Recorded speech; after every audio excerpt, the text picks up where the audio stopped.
Thank you for being here for today's press conference on the Colorado Voting Rights Act lawsuit. Today I want to talk about something that is bigger than election dates. Three things. First, protecting home rule. Second, protecting the dignity of lived experience. And third, protecting local democracy by keeping Colorado Springs elections focused on Colorado Springs. So number one, at its core, this lawsuit is an assault on home rule. Colorado Springs is a home rule city. Make no mistake about it. For generations, our residents have had the right to govern local matters through our city charter and our local institutions. That principle recognizes a simple truth. Local communities are different, and local communities deserve the freedom to make local decisions. And as mayor, I will always defend the right of Colorado Springs residents to determine how the city government operates and how their municipal elections are conducted. This is not about resisting change. It is about protecting local self-governance and preventing unnecessary state intrusion into local affairs. Number two, this lawsuit is an affront to my own lived experience. Speaking personally as the first elected black mayor of Colorado Springs and an immigrant, voting rights are not an abstract issue to me. They are deeply personal.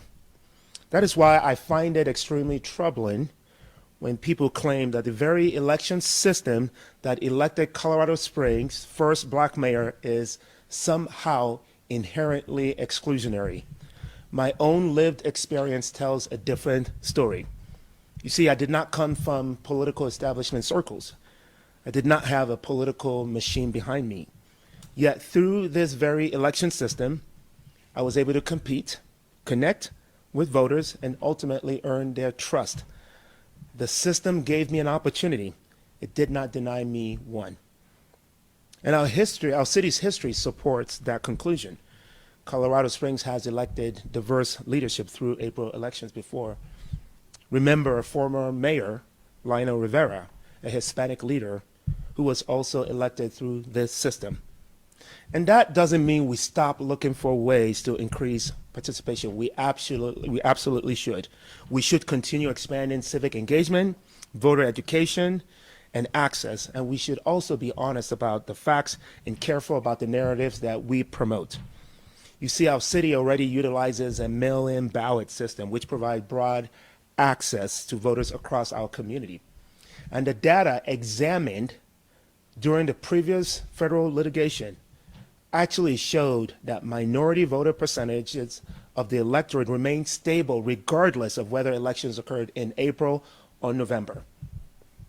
Third, this is about protecting local democracy.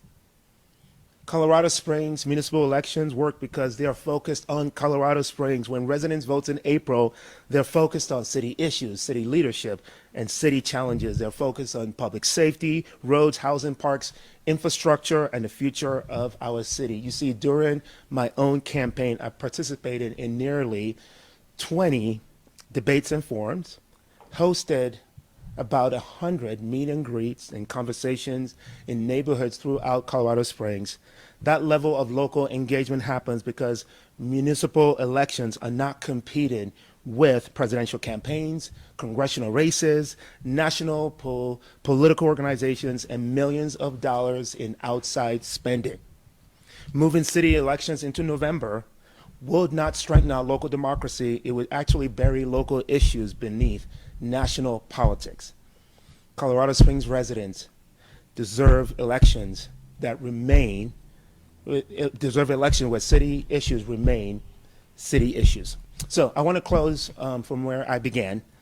One, this is about fighting for home rule. Two, this is about respecting lived experience and representation. And three, this is about protecting a local election system that allows residents to focus on local issues and local leadership. We must keep Colorado Springs city elections focused on Colorado Springs, and that is worth defending, and that is exactly what I intend to do. Thank you.